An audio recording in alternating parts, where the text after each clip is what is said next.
dalam rangka reformasi, kita kembali mengingat, saya share screen. Sebenarnya saya sudah tulis satu artikel, sama dengan presentasi saya sebelumnya, saya menulis artikel ini sudah di-submit di Q2. Sudah di-submit, saya harap diterima. Yaitu why should the church, the theology be reformed? Mengapa gereja itu harusnya mereform? Mengapa teologi itu harusnya reform? Ya, itu satu tema. Saya harap itu diterima di Q2 di reputasi. Lalu subtitlenya A Clear Theological Firm Stand, atau satu pendirian teologi yang jelas di tengah-tengah kaburnya masyarakat postmodern, a bluer postmodern society.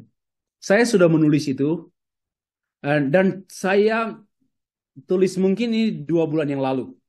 Kalau yang tadi itu saya baru selesai 2 hari yang lalu. Sudah dibuat Mendeley dan sedang diproses untuk submit ke HTS Afrika Selatan. Itu satu. Harapnya begitu kiranya diperkenankan. Nah, dalam ini artikel ini sudah lengkap, abstrak, pendahuluan, kemudian metodenya, finding and discussion. Pertama saya awali dengan postmodernism change the world and reject the absolute truth. Kemudian membahas the church has become like the world. Gereja telah menjadi seperti dunia postmodern yang menolak kebenaran mutlak. Apa akibatnya yang terjadi pada gereja? Tapi jangan lupa, Allah selalu memakai gereja reform, memanggil kembali gereja kepada naturnya. Ya, reform theology calls and reforms the church back to the Bible and the nature of the church. And then selanjutnya pendirian. Ya, ini sekali lagi sistem teologi dan sistem kehidupan. Reform itu bukan hanya sekedar ajaran, ya, tetapi reform bukan juga sekedar doktrin. Reform itu sebenarnya worldview. Dan worldview itu terungkap pada sistem kepercayaan, sistem teologis yang telah teruji, that has been tested by church history and theology. Sudah teruji dalam sejarah gereja dan sejarah teologi. Kemudian membahas mengenai Reformed theology is the origin of all influence of the theology and life of the Protestant churches worldwide. Jadi teologi reform adalah asal-usul dan pengaruhnya terhadap kehidupan dan asal-usul daripada seluruh gereja Protestan sedunia. Kemudian, mengapa saya membahas itu, Pak? Begini masalahnya. Ada gereja-gereja di Indonesia yang anti-reform. Anti-reform. Lucu sekali. Itu mamanya loh. Pentakosta, ibunya gereja itu reform. Kan Pentakosta baru abad 20. Reform itu baru satu. Dan kalau melihat telusur benang merahnya, Pentakosta dari reform. Cuma ya tinggal berapa persen reformnya sekarang. GBI, nggak usah sombong gitu. Kita asal mama kita satu, yaitu Reformation and Reform Church, Reform Theology. Itu ibu kita. Tapi gereja sekarang sudah lupa diri dan lupa daratan, lupa asal usul. Kami bukan reform, anti reform. Lucu, menyangkal mamanya, menyangkal neneknya.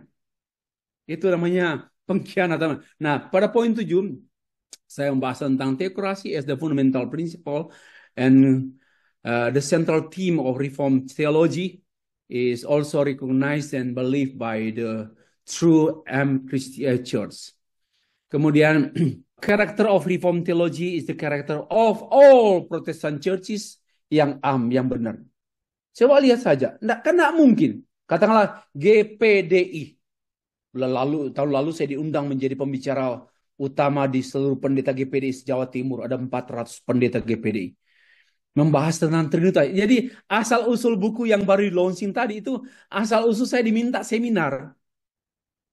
Jadi saya menulis itu bukan karena mau balas ini, balas itu. Tidak. Ada satu calling. Waktu itu saya sebenarnya menyiapkan hanya bentuk paper, tapi keterusan menjadi buku. Itulah. Ya, jadi kembali ke tadi. Bahwa karakter, coba temukanlah di Pantekosta, Pentakosta, sidang jemaat Allah. Banyak pikiran-pikiran reform di gereja-gereja ini. Alkitab firman Allah itu penegasan dari reformasi. Jangan bilang, itu kan sudah dari Alkitab. Sorry ya, masa dari abad 1 lompat abad 20? Harus tahu diri juga kan, ada abad-abad sebelumnya. Itu sejarah Tuhan.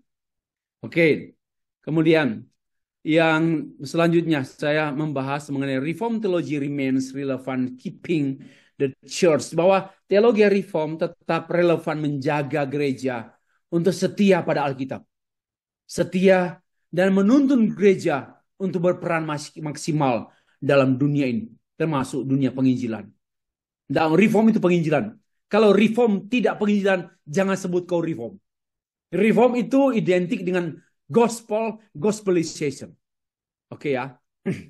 Evangelical Reform Theology as the mother of all Protestant theology, including Neo-Pentecostal. You know the meaning of Neo-Pentecostal? Neo-Pentecostal yang karismatik. Jangan lupa karismatik. Mamamu, nenekmu adalah reform. Jadi kalau saudara menyangkal reform, tidak tahu diri. Lupa sejarah. Oke. Saya tidak mengagung-agungkan reform juga. Saya mengagungkan Allah, mengagungkan Alkitab. Tetapi kita menghargai pekerjaan Tuhan melalui para teolog, melalui gereja yang menjaga konsistensi Alkitab ini dengan teologi. Bagi saya, yang menjaga gereja itu, yang menjaga teologi itu, yang menjaga gereja itu teologi. Ya, teologi menjaga gereja. Oke. Karena itu teologi berfungsi untuk menyehatkan gereja. Teologi sakit, gereja sakit. Sesungguhnya materi ini mengingatkan kembali peristiwa reformasi yang tadi dibacakan narasinya secara singkat oleh Pak Yornan. Mengingat kembali. Melawan lupa. Jadi mari kita melawan lupa. Gereja-gereja bagi saya bersyukur komunitas Stak RRI tiap tahun merayakan reformasi. Itu harus. Itu menurut saya harus dirayakan supaya kita melawan lupa. Bahwa apa? Apa yang kita lawan? Saya tulis dalam satu quotation. Reformed Evangelical is the mother of all Protestant church theology worldwide. Therefore, all Protestant church denomination, including Pentecostal, even Neo-Pentecostal churches, must contain Reform Evangelical theology. Jangan, ini namanya melawan lupa. Jangan lupa diri dan lupa asal-usul. Ya, saya tidak mengatakan mari kita menyembah reform, enggak. Saya hanya mengajak kita, sebenarnya reform itu bukan dari abad 16. Reform itu sudah sejak awal abad pertama. Ya, gerakannya bersamaan dengan peristiwa reformasi gereja pada abad 16. Itu historical event. Tetapi sebenarnya pemikiran reform itu berakar pada Alkitab sejak penulisan kitab suci dan sebagainya. Inilah pernyataan saya, melawan lupa bahwa Reform Evangelical is the mother of all Protestant church theology worldwide dan seterusnya. Oke. Apa sih tujuannya Bapak membahas topik ini? Satu, marilah yang belum tahu tentang asal-usul gereja kita, mari kita mengetahui. Kalau mungkin kita sudah jarang buka buku sejarah, jarang buka buku tentang historical theology, mari mengetahuinya. Supaya jangan teriak-teriak tapi salah. Ya, jangan marah-marah dan jengkel dan marah pada reform, tapi bodoh karena nggak tahu. Mari kita tahu, mengetahui asal-usul teologi dan gereja. Yang kedua, kalau tahu, mari mengakuinya. Asal-usul kita dari mana? Tidak melupakannya dan apalagi menolaknya. Yang ketiga, mari semua teologi gereja Protestan merujuk pada asal-usul. Asal-usul teologi kita Alkitab tentu, yang kemudian diselewengkan oleh gereja pada abad pertengahan dan diluruskan oleh para reformator. Mari kita merujuk pada teologi para reformator, teologi reform dan merujuk pada teologi gereja mula-mula. Itu rujukan. Sekarang gereja sekarang punya rujukan apa? Kalau tidak suka dengan reform, mau merujuk siapa? Kan lucu. Coba gereja-gereja yang menyebutnya tak mau menyebut aku tidak reform, nggak apa-apa. Tapi sekarang merujuk pada siapa? Pada pendiri gerejamu baru abad 20. Oh, bagaimana mungkin kita merujuk pada pendiri gereja baru abad 20? Jadi 19 abad kau abaikan, kita abaikan. Itu tidak menghargai sejarah Tuhan. Keempat, mari kita relevansikan. Teologi yang ada kita relevansikan. Bukan saya terus terang saya teologi kontekstual bagi saya.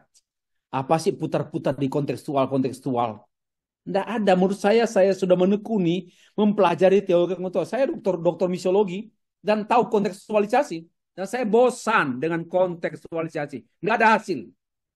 Karena Alkitab itu sendiri sudah kontekstual. Diputar-putar. Bagi saya teologi kewajaran. Ini ilmu baru ya Pak Nahor. Ilmu baru yaitu teologi kewajaran.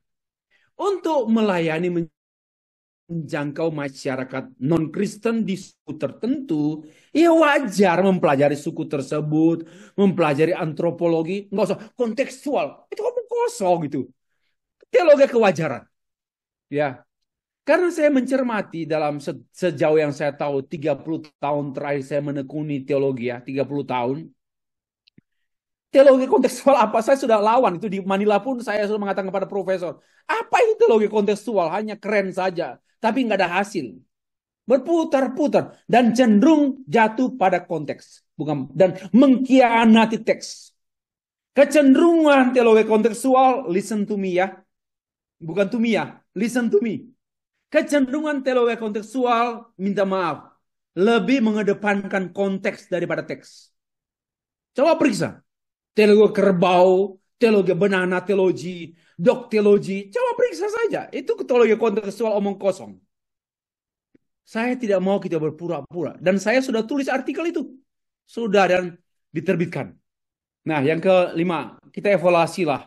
Kondisi gereja masa kini ini dievaluasi. Apa acuannya? Ya gereja reform. Mari kita melihat juga gereja dinamiskan oleh teologi reform. Dan kita mengawasi teologi kita dengan teologi reform. Itulah tujuan pembahasan kita. Pendahuluan yang ideal.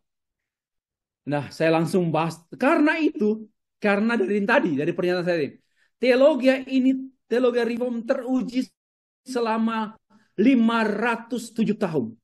Melewati berbagai tantangan isme-isme sepanjang modern, rasionalisme, empirisme, idealisme, eksistensialisme, liberalisme, dan sebagainya. Reform tak berubah. Tapi teologi lain berubah berkali-kali. Teologi ini tidak berubah sepanjang sejarah zaman. Melainkan tetap berdiri teguh dan terus menjaga gereja sepanjang berpegang teguh pada Alkitab. Keteguhan reform itu pada Alkitab. Dan mendinamiskan gereja berperan dalam dunia. Sesungguhnya teologi reform bukan hanya salah satu doktrin Kristen atau pandangan atau warna teologi. Sebenarnya theological system yang unik. Itu. Bukan hanya teologi system tadi, melainkan juga a life system. Dibangun oleh biblical worldview. Itulah yang diperjuangkan oleh para teolog dari Calvin. Semuanya tulisan komentar Calvin sangat ketat dengan biblical. Yakni hanya kitab suci saja. Hanya oleh anugerah saja. Hanya iman saja. Hanya Kristus saja. Kemudian hanya bagi Allah saja. Ini namanya sistem. Ini bukan reform. Ini reform hanya menegaskan ulang. Reform menegaskan. Tapi ini Kristen sebenarnya. Ini gereja yang sejati.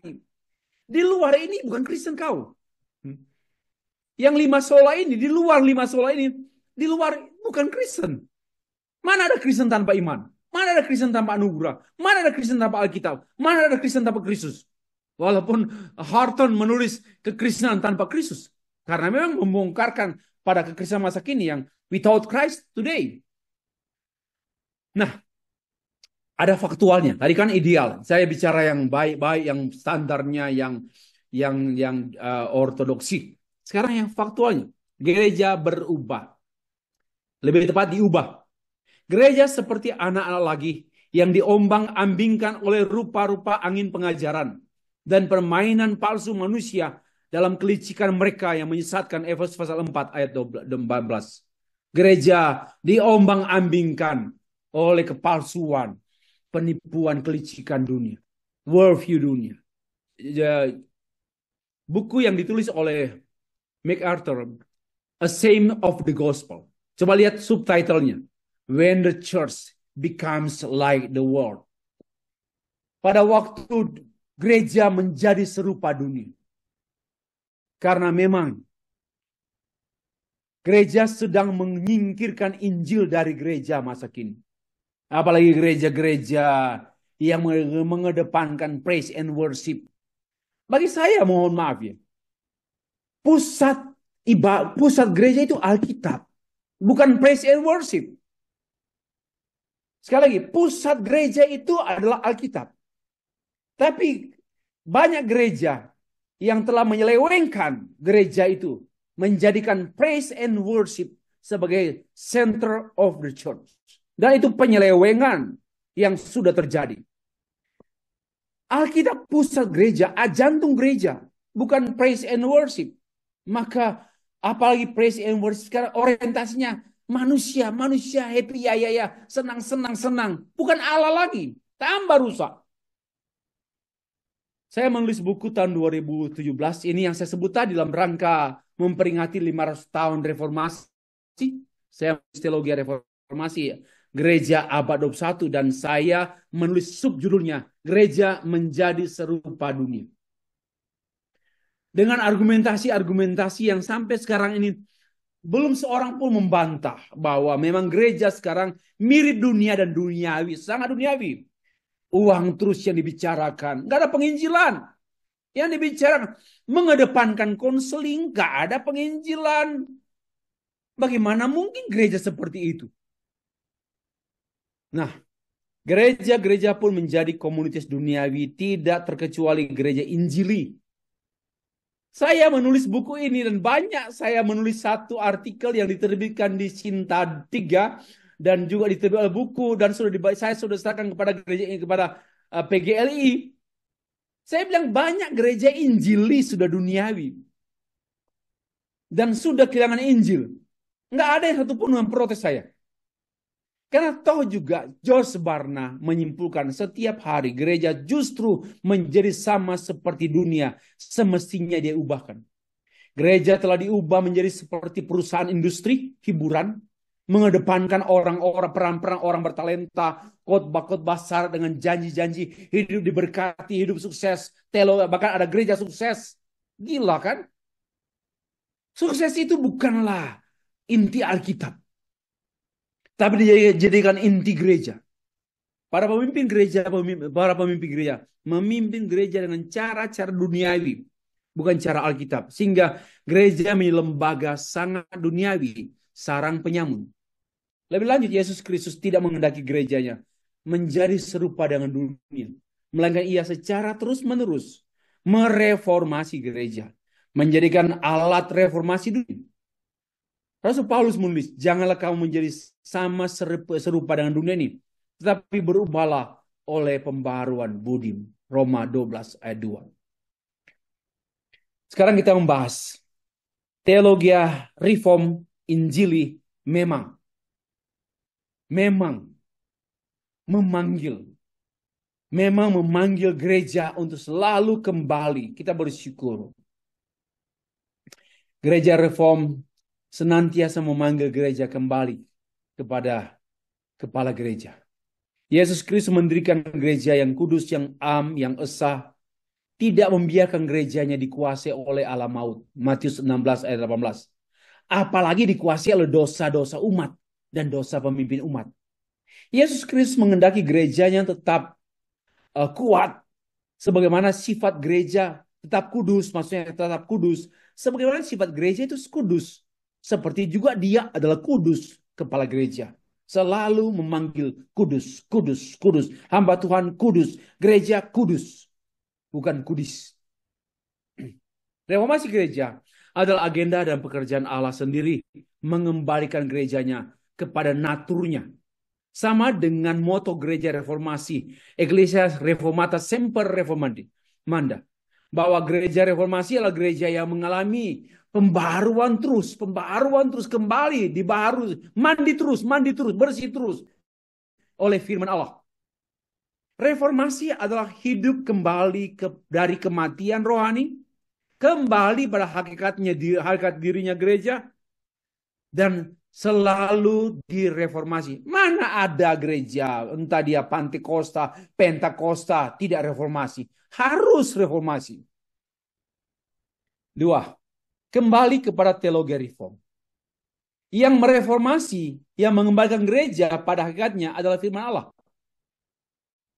Kepada gereja melalui teologi reform. Sekali lagi, yang mengembalikan itu gereja itu yaitu kepada hakikat firman Allah tentang gereja. Harus biblical church, gereja Alkitabiah. Harus gereja Alkitabiah. Apakah betul-betul gereja sekarang ini gereja Alkitabiah atau gereja Aljabar, gereja Al-Alam, Al-Apa? Teologi reformasi gereja seperti tulisan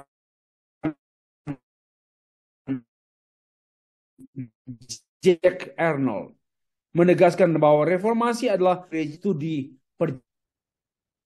Martin Luther mereformasi gereja, dipakai Tuhan mereformasi gereja, bukan dengan pikiran dia, tapi dengan studi Alkitab. Dia mengkaji kitab Galatia, mengkaji kitab Mazmur, kitab Roma, dan pada waktu dia membaca kitab Roma 1 ayat yang ke 16-17, pikirannya direformasi. Dia mengalami pembaruan berpikir. Itulah titik berangkat reformasi dunia. Dari reformasi. Maka itu reformasi itu perubahan cara pikir. Sama dengan pertobatan dalam Roma pasal 12 ayat 2. Pertobatan cara pikir. Jadi sebenarnya reformasi itu, reform itu cara pikir. Ya, itu cara pikir. Reform itu bukan sekedar nama. Reform itu bukan sekedar doktrin. Tapi sebenarnya cara berpikir. Yang saya yakini itu cara pikir Tuhan. Karena sudah teruji. Kajian-kajian Alkitab itu, jadi sebenarnya reform itu lahir dari biblical study. Bukan seperti ada beberapa orang yang mengatakan reform itu filsafat. Bagi saya itu orang bodoh itu. Siapa bilang nggak belajar reform? Saya baru sedikit belajar reform sudah melihat betapa reform itu dari Alkitab. Sangat ketat dengan studi Alkitab. Sangat mencintai Alkitab. Dan bukti mencintai Alkitab, belajar bagaimana mempelajari Alkitab dengan teliti merumuskannya, dan juga bukan rumusan pribadi, rumusan gereja seperti pada abad 18, abad 16, abad yang ke-17, Westminster Confession of Faith itu dirumuskan dalam satu rumusan gereja para teolog yang berkumpul, bukan sekedar rumusan. Inti teologi reformasi atau reform adalah Injil. Pertama-tama Injil memanggil Martin Luther dalam membaca Roma 1 ayat 16-17. Keyakinan yang kokoh pada Injil bahwa orang hanya dibenarkan oleh iman. Itu sebenarnya akar reformasi. Martin Luther mereformasi gereja melalui gerakan berteologi, bukan berpolitik. Bukan berapa-apa, bukan praise and worship. Praise and worship tidak mungkin mempertobatkan orang. Tidak mungkin menguduskan orang. Tapi Alkitab yang dirumuskan menjadi bahasa teologi, bahasa yang mudah dalam kehidupan. Itu Alkitab, firman Allah, pikirannya Allah, mereformasi gereja. Reformasi terjadi di abad-abad selanjutnya sampai abad 21 ini. Contoh pada akhir abad 20, Stephen Tong memulai gerakan reform Injili. Gerakan ini bukan gerakan praise and worship, tapi gerakan teologi. Mari kita perhatikan. Pak Tong mengawali dengan seminar pembinaan iman Kristen. Itu teologi ya. Itu teologi, itu reformasi, itu gerakan teologi. Berdirilah sekolah tinggi teologi ya. Dan juga penerbitan buku-buku reformasi momentum itu mengungkapkan bahwa reform itu gerakan teologi. Gerakan teologi. Kalau gerakan di luar teologi ya, itu tidak mendasar. Ya, sangat tidak mendasar. Gerakan Luther itu gerakan teologi ya. Gerakan John Calvin itu gerakan teologi ya. Gerakan Agustinus itu gerakan teologi ya. Dan kita mesti berteologi ya. Karena dengan demikianlah kita bisa mengembalikan gereja dan mempertahankan gereja pada hakikatnya.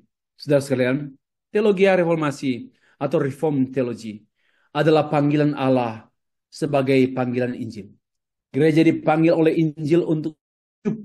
Dan Dr. Stephen Tong menegaskan, memberitakan Injil kepada dunia, mandat gereja sejati. Jadi kalau gereja tidak memberitakan Injil, di mana kesejatiannya, ketulenannya, kesesungguhannya. Coba periksalah gereja-gereja kita. Masih tidak concern berapa anggaran kita habiskan untuk pesta-pesta, makan-makan, persetuan-persetuan. Tapi sedikit dana untuk penginjilan. Ini gila. Itu penyelewengan. Hamba Tuhan juga habiskan danamu untuk penginjilan. Pengeluaran kita mesti banyak untuk penginjilan. Injil itu adalah apa? Bukan Matius, Markus, Lukas. Injil itu pribadi Yesus, perbuatan Yesus, pengajaran Yesus. Dengan demikian sebenarnya gereja itu harusnya gereja Injil Yesus Kristus. Bapak Ibu sekalian, saya menulis satu quotation. Minta perhatian pada quotation saya. Gereja yang sejati adalah gereja berdasarkan dan berpusatkan pada Injil Yesus Kristus. Gereja yang demikian hidup oleh Injil, berfungsi sesuai Injil, dan beroperasi demi kepentingan Injil.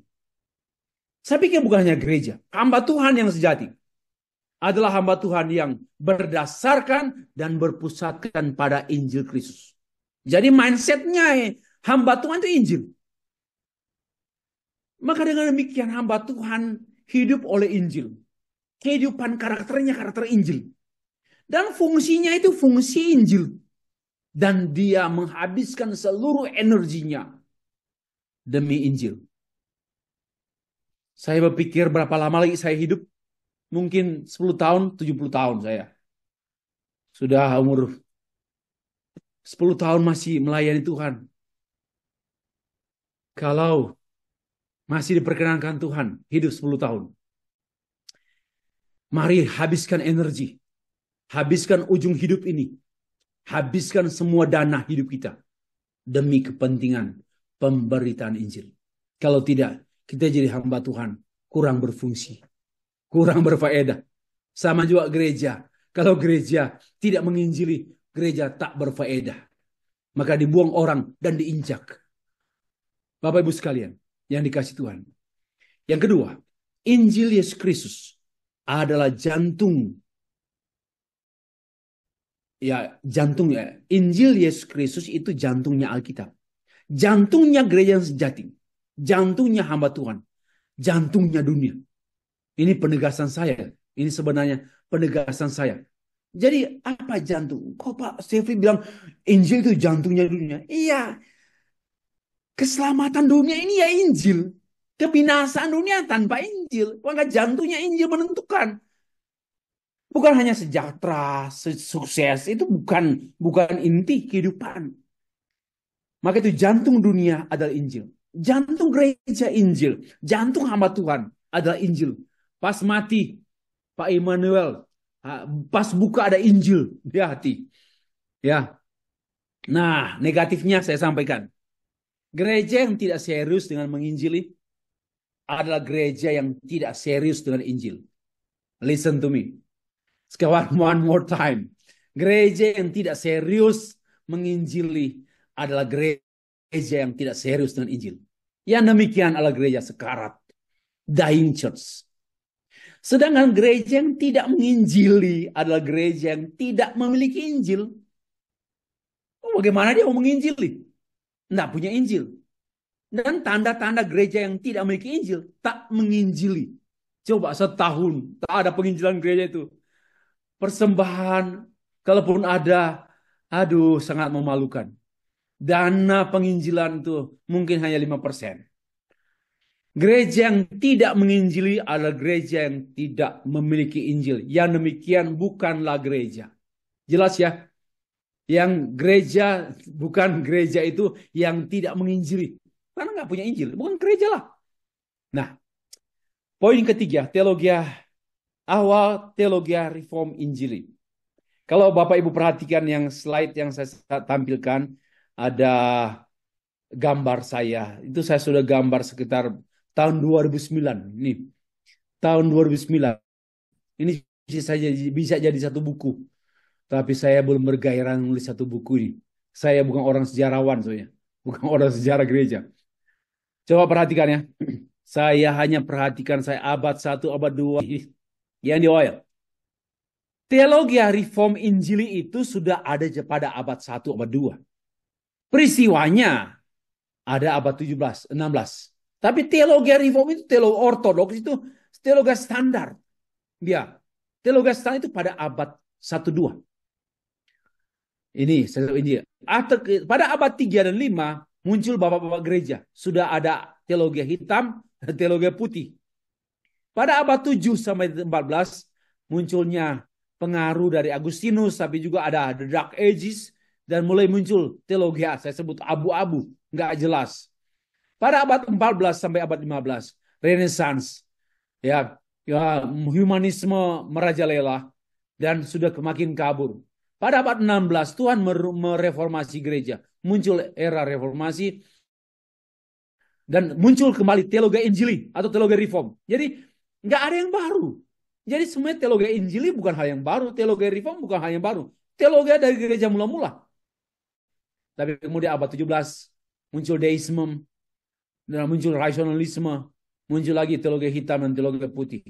Pada abad 18 agnostisisme, akar teologi yang modern, teologi hitam, teologi putih. Saya sebut demikian. Pada abad 19 era romantisisme, munculnya panteisme, subjektisme semakin teologi liberal muncul juga. Dan akhirnya teologi semakin seperti itu, semakin rusak. Sekarang teologi yang saya sebut teologi abu-abu, nggak hitam, nggak putih, nggak jelas. Hanya reform yang jelas, yaitu jelas hitam terbaca. Itulah sedikit tentang lintasan sejarah. Nah, saya begini.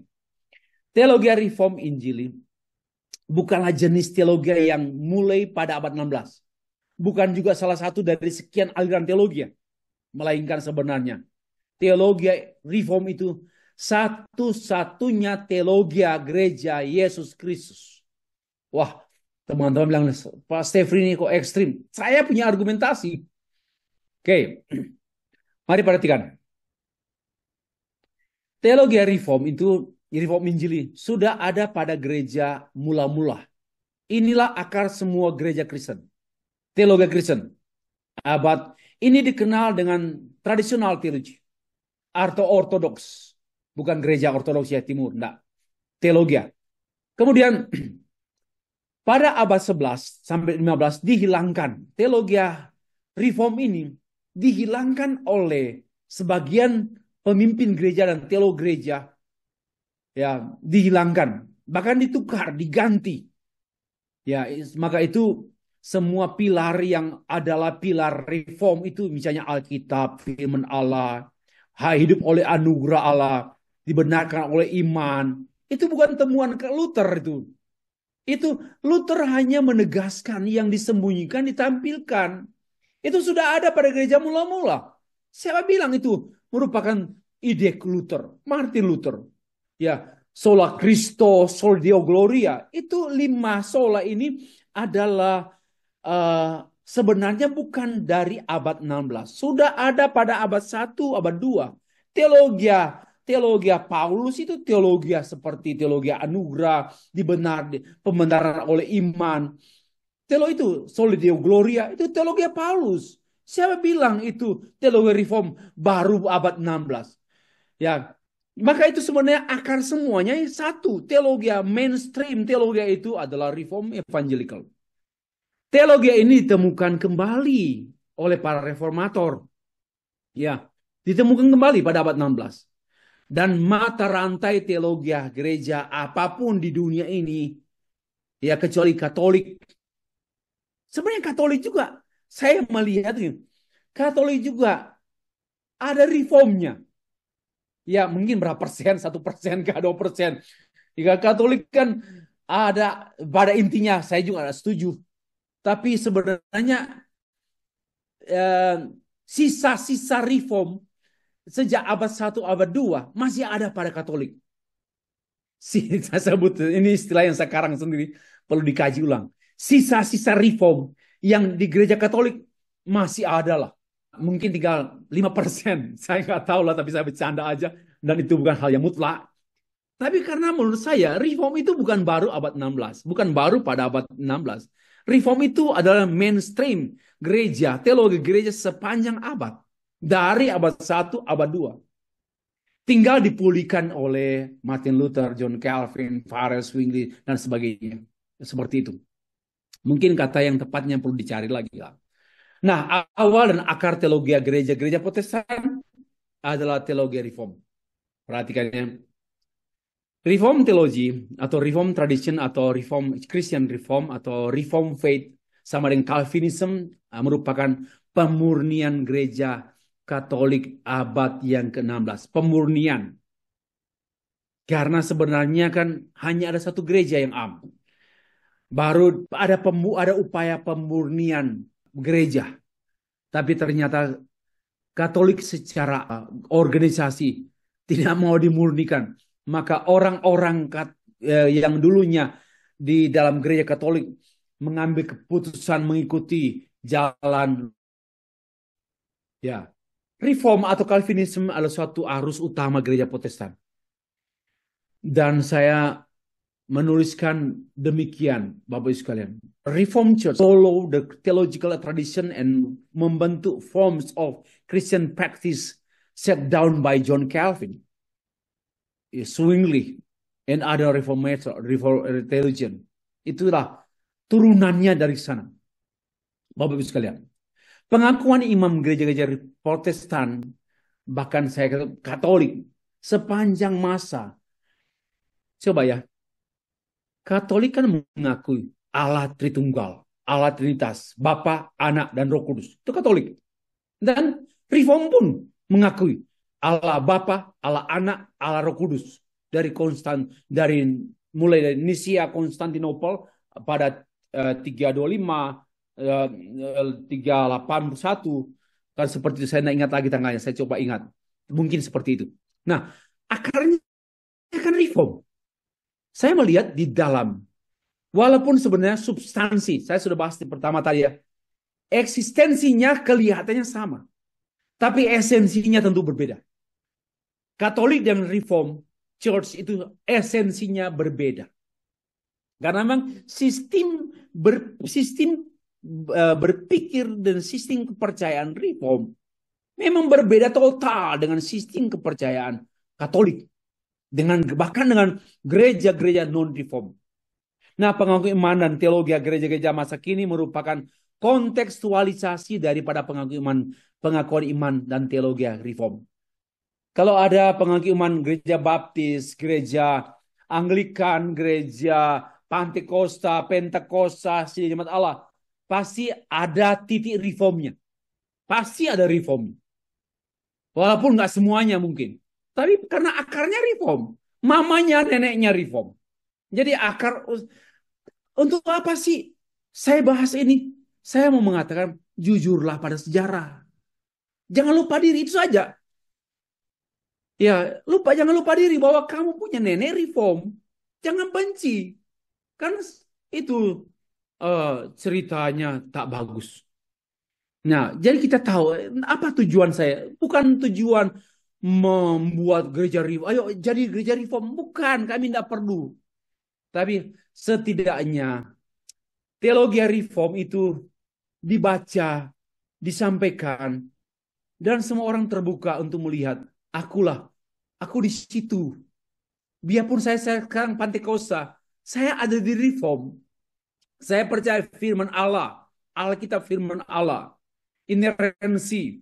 Saya percaya tidak ada keselamatan di luar Yesus. Saya percaya orang yang ditebus pasti selamat. Itu Reform, itu gereja. Itu orang itu Pantekosta kan harus banyak begitu juga. Ya, kalau mungkin perbedaannya mengenai bahasa lidah, mengenai karunia-karunia, saya tidak memperbincangkan itu. Itu minor, bagi saya itu minor. Nah, karya-karya teologis para reformator, Zwingli, Bullinger, Bucer, Calvin, Farel, Firmenlied, Beza, Polanus, John Knox, itu teologi yang menguasai, membentuk teologi reform abad 16. Baru abad 17, John Knox, Richard Baxter, John Owens. Itu bahkan di antara mereka penyusun Westminster Confession of Faith, termasuk Francis Turretin. Itu mereka yang mengendalikan teologi gereja abad 17.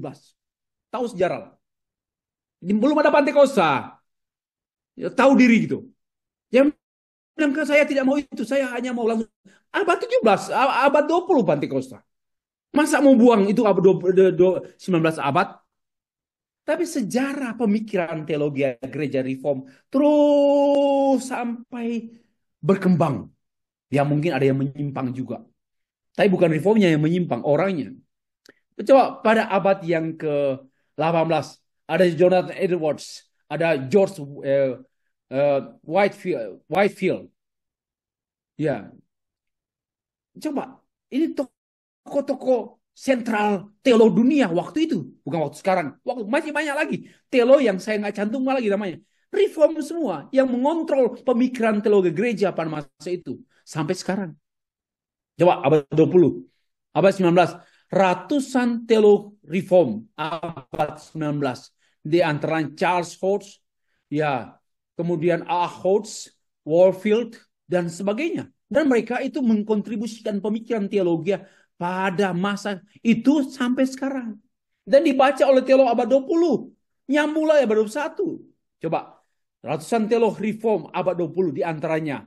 Ya, Herman Dooyeweer, ya, Terence, John Bolt, kemudian juga Frank Kuyper, juga Herman Bevins, Benjamin Warfield, C.S. Lewis, Machen, dan masih banyak lagi, Lloyd, Van Til, Stout, walaupun Stout Anglikan, tetapi dia reform. Ya, Injiliah kalau reform. J. Packer yang belajar khusus tentang Puritan. Itu semua karya-karya mereka mendominasi buku-buku teologi sedunia. Yang kemudian nanti kalau ada gereja baptis, gereja-gereja lain berkembang, itu dari sana asal-usulnya. Mereka lah yang memengaruhi mendominasi, mengontrol gereja pada abad 21, 20, abad 19, abad 20 yang lalu. Nggak ada benang yang putus. Nah, pada abad 21 muncul 20-21 ya, Richard Muller, John MacArthur, John Piper, Timothy Van Hooser, Assis Sproul, John MacArthur, Stephen Tong, David Wells, Michael Horton, Douglas Curtis. Itu semua pemikir teologi reform yang terkemuka sekarang ini.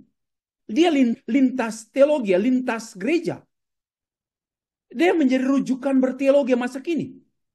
Karena memang awal akarnya reform. Mereka sedang memengaruhi dan menjadi atau menjaga teologi gereja-gereja untuk tetap setia pada Alkitab. Termasuk banyak, coba periksalah buku teologi di Indonesia. Kebanyakan momentum, kebanyakan yang terjemahan bahasa Indonesia ya, kebanyakan momentum. Ada juga Gandumas. Tapi Gandumas juga banyak menerbitkan yang praktikal. Ada beberapa sih yang biblical, teologi ya oke, ada. Tetapi yang sangat mendominasi buku-buku di library sekolah tinggi teologi di Indonesia, bahasa Indonesia ya, adalah dari gereja, dari penerbit reform. Nah, saya buat rumusan demikian. Rumusan sejarah teologi reform. Ya, saya tambah reform Injili, reform evangelikal. Pertama, bersumber dari Alkitab. Itu teologi reform Injili itu bersumber dari Alkitab, bertolak dari pengajaran gereja mula-mula. Perhatikan, bertolak dari pengajaran gereja mula-mula. Berakar pada teologi Agustinus, berawal pada teologi Martin Luther, disusun oleh Zwingli, Bullinger, Bucer, John Calvin, Farel, Bessa, Firmingly, kemudian juga Turretin, itu yang kelima. Keenam, disusun lengkap dan sistematis dan kuat oleh John Calvin. Disusun lengkap, sistematis dan kuat oleh John Calvin. Dan diperkaya, direlevanskan, dan dipertahankan oleh para teolog reform abad-abad selanjutnya setelah Calvin. Itulah mata rantai sejarah perkembangan, bukan perkembangan, perjalanan, penelusuran teologi reform Injili. Nah, 5. Teologi reform teruji sepanjang zaman. Sudah teruji. Teologi reform evangelical teruji melawan arus utama, musuh utama. Pertama, mulai dari abad 2, 3, 4, bapak-bapak gereja yang menyimpang seperti Origenes. Itu bukan reform. Menyerang bapak-bapak gereja yang sangat kuat dengan reformnya. Ya, reform tentu istilah itu muncul pada abad 16, tapi sebenarnya itulah yang saya sebut aliran utama mainstream teologi. Ya, sudah sejak abad 2. Kemudian pada abad pertengahan teologi gereja diganggu oleh gereja Roma Katolik yang sudah dibahas tadi banyak. Pada abad 16 muncul kontrareformasi. Ya, kontrareformasi ya dari Katolik. Pada abad 16 dan permulaan abad 17. Pada abad yang ke-16 juga muncul radical reformation seperti Anabaptis dan Mennonite, itu bagian dari Anabaptis. Ya, bagi saya itu radikal. Dan itu bukan reform.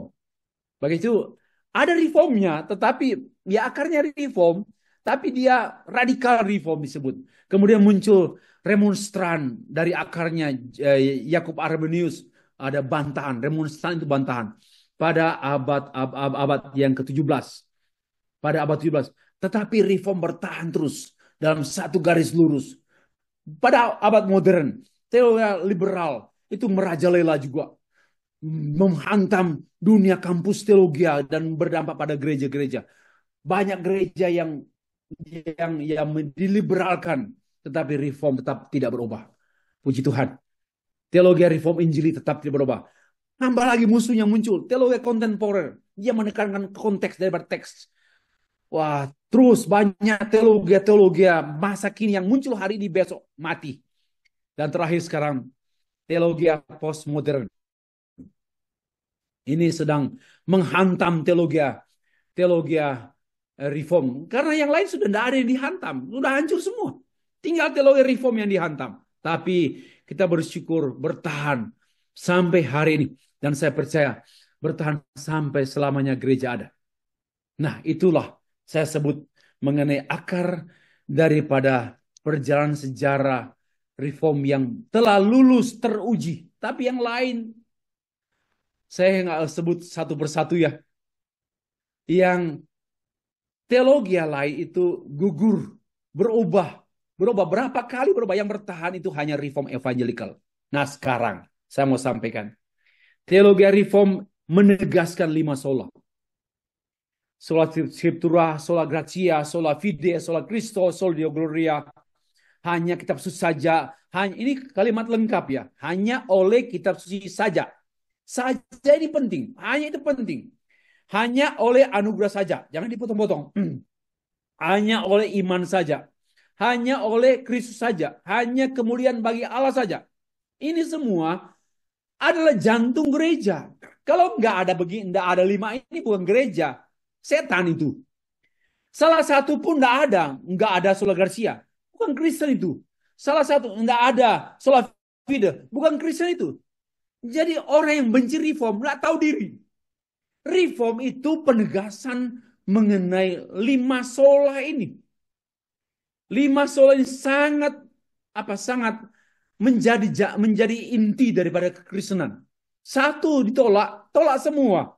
Satu nggak setuju semua. Karena ini sistem sola, sistem kepercayaan reform, sistem kepercayaan gereja, sistem kepercayaan Kristen. Nggak ada.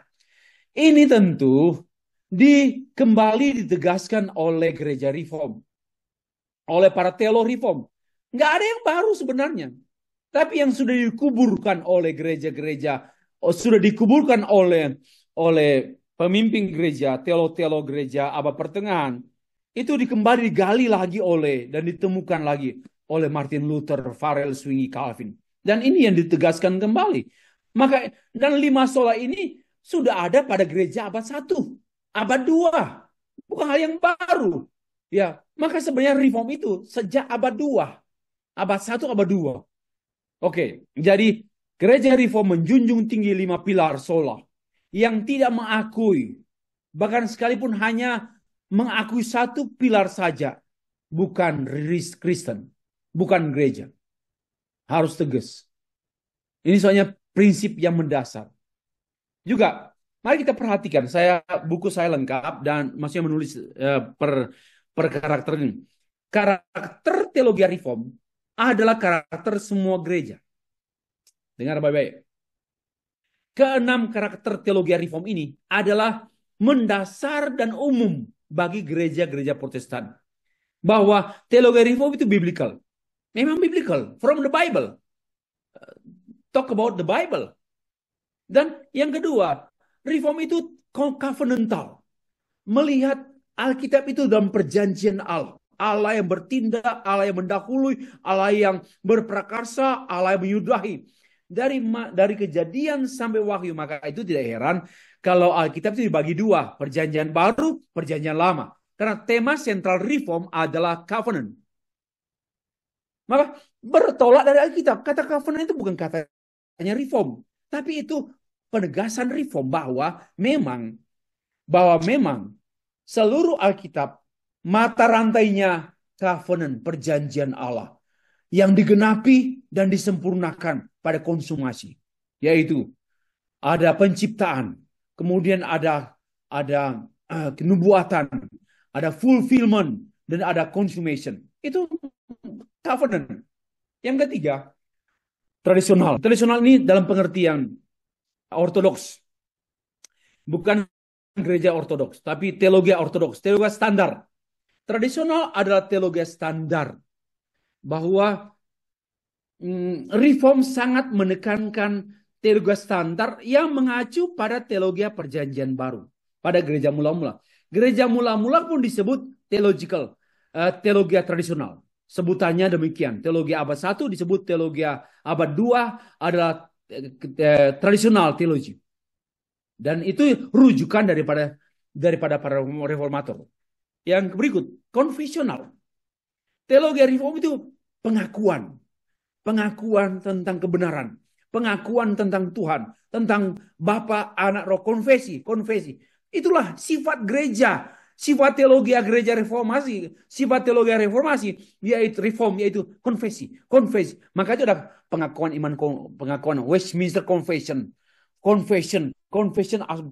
Augsburg, confession, semua confession. Dan pada umumnya gereja Protestan itu konfesi.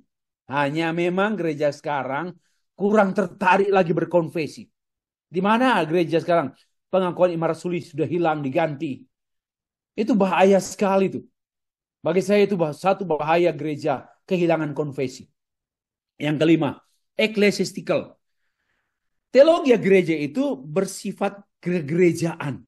Bahwa ini untuk gereja, untuk umat Allah. Jadi semua kebenaran dari Alkitab itu dirumuskan untuk gereja. Kepentingannya demi melayani gereja.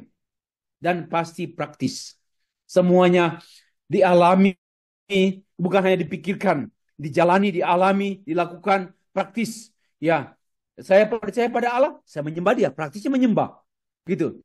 Saya percaya pada Injil, praktisnya menginjili. Pasti begitu. 6 karakter. Masih ada lagi karakter lain. Tapi ini yang saya sempat sebutkan atau kemukakan. Yang ke-8. Teologi reform menegaskan tulip, total depravity, unconditional election, limited atonement, irresistible grace, perseverance of the saint. Oke lah, gerejamu kurang setuju salah satu, nggak apa-apa, tapi masih ada reformnya. Gitu kan? Saudara, gereja mungkin saya nggak setuju Pak. Tiga, limited atonement. Nggak apa-apalah. Tapi kamu ada reformnya. Percaya bahwa manusia berdosa, rusak total, tak berdaya. Tak mungkin menyelamatkan diri sendiri dan tak mungkin menyelamatkan orang lain. Itu the total depravity. Semua percaya, itu Injili. Kalau ada Pentakosta nggak percaya ini, bukan Pentakosta itu. Itu penyimpangan. Semua gereja percaya ini reform. Oke lah, mungkin tersandung di mana ya? Tersandung di limited atonement, penebusan terbatas. Masa hanya sebagian? Ya mungkin karena kurang paham saja. Untuk saat ini masih kurang paham. Tak apa-apalah. Nah, tapi bagaimanapun, saudara hanya menerima misalnya perseverance of the saint, bahwa orang kudus, orang percaya akan dipelihara Tuhan sampai akhir. Sekalipun dia bisa jatuh dalam dosa, tapi dia tidak bisa hidup dalam dosa. Karena Roh Kudus yang menghidupkan kembali dia dan firman Allah yang ada pada dia yang mempertahankan dia. Bagi saya ini siapa? Ini pendapatnya gereja mana? Gereja Kristen pada umumnya. Jadi sebenarnya gereja-gereja yang tidak suka dengan reform itu, ya reform asal usulnya, dan pasti ada sisa-sisa reform. Ya, pasti ada sih. Walaupun sebenarnya karena ini sistem, menolak salah satu, ya menolak semua. Tulip ini salah satu nggak setuju, ya nggak setuju semua. Karena ini sistem. Terima semua, terima salah satu, terima semua. Terima semua, terima semua. Oke, itu saya lewati. Nah, juga soteriologi. Coba lihat, ini reform punya soteriologi yang monergis. Kalau ada perbedaan sedikit dengan Pentakosta, dengan gereja-gereja lain, tidak apa-apa lah, memang berbeda. Tapi sebenarnya gereja itu tidak berbeda total. Misalnya, pertama Injil diberitakan. Itu dikenal dengan external calling. Pada waktu Injil diberitakan, orang berdosa mengalami kelahiran baru karena menerima Injil.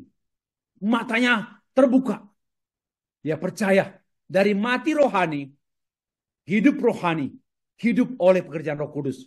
Kemudian baru percaya dan bertobat. Percaya itu dibenarkan oleh iman. Satu kali untuk selamanya.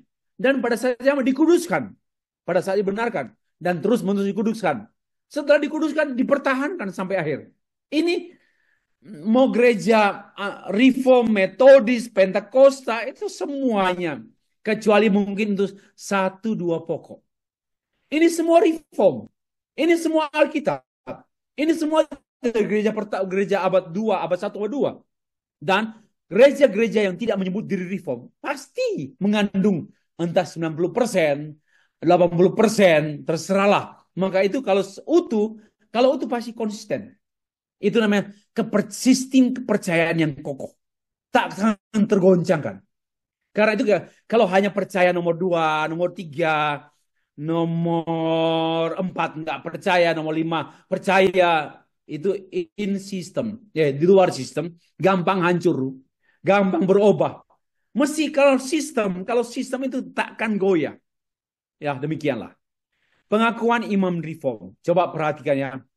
Pengakuan iman reform pasti dipercaya oleh Pentakosta, oleh karismatik pun percaya. Satu, percaya Alkitab adalah firman Allah yang diwahyukan sebagai standar tertinggi pengajaran dan perbuatan. Amin. Amin.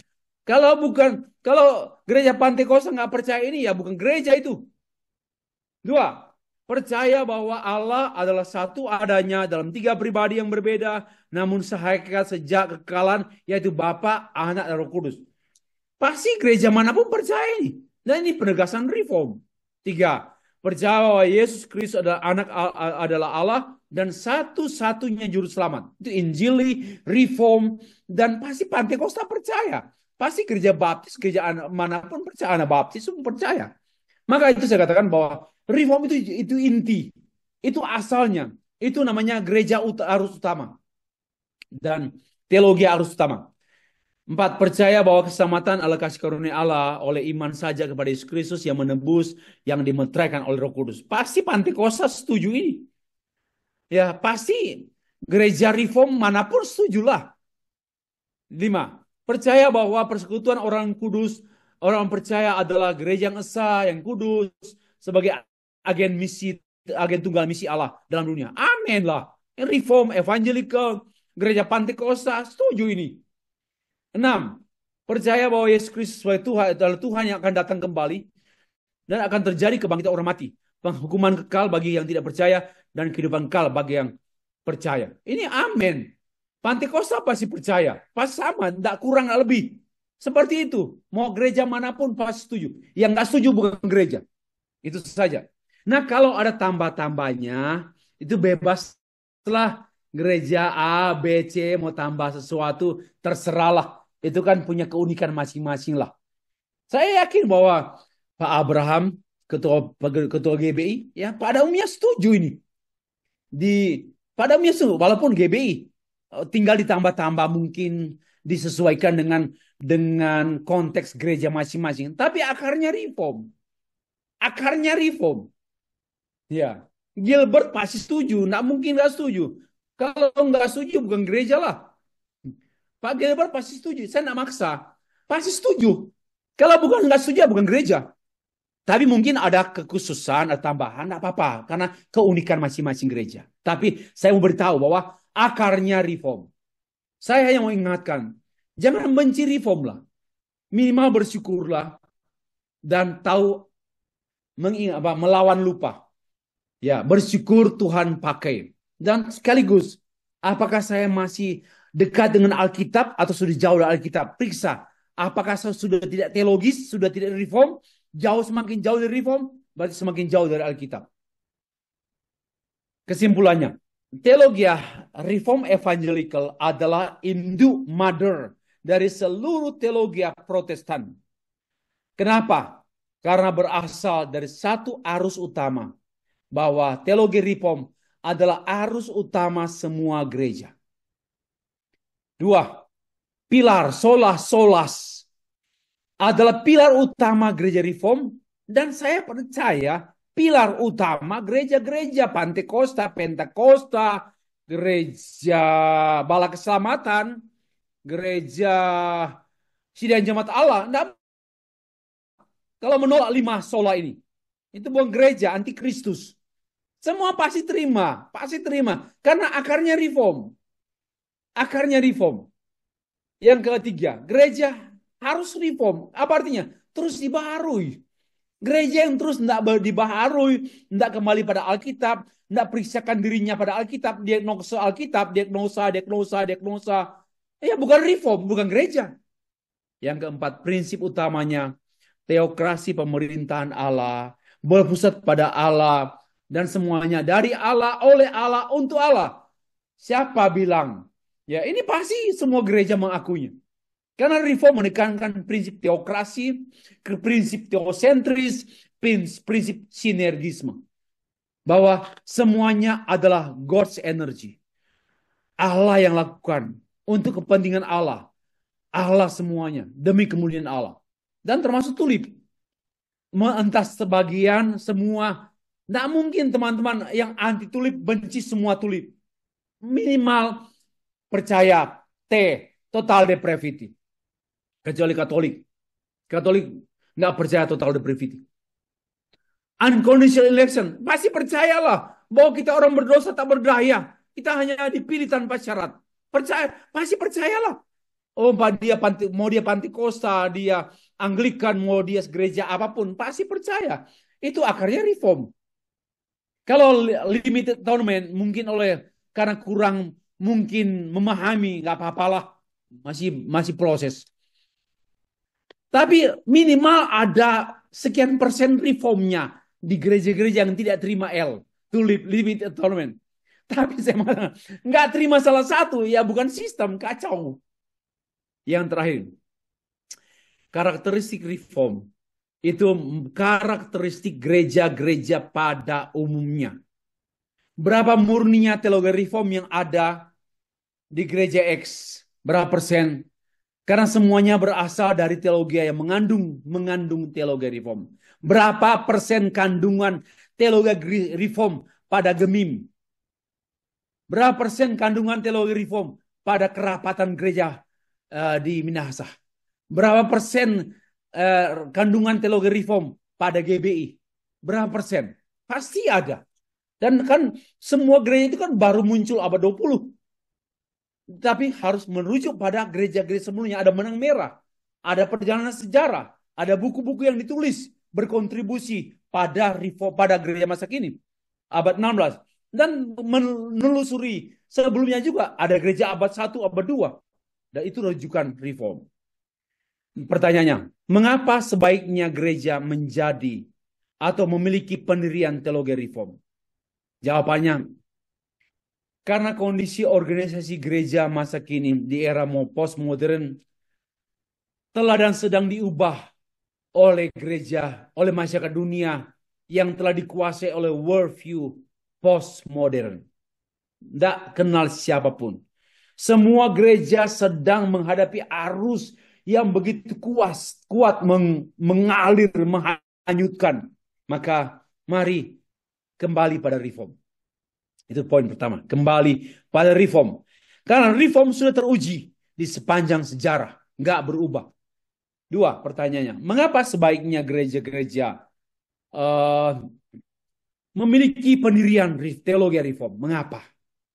Saya tidak maksa. Ini reform tidak paksa. Karena reform itu panggilan Tuhan. Karena teologi reform adalah induk dan akar semua teologi gereja-gereja Protestan, kecuali prosetan.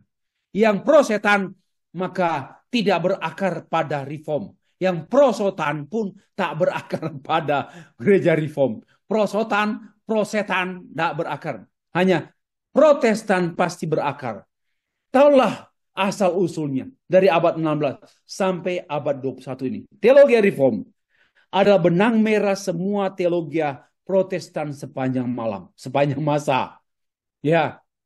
Nah, maka itu kalau benang itu putus, berarti ini problem gereja.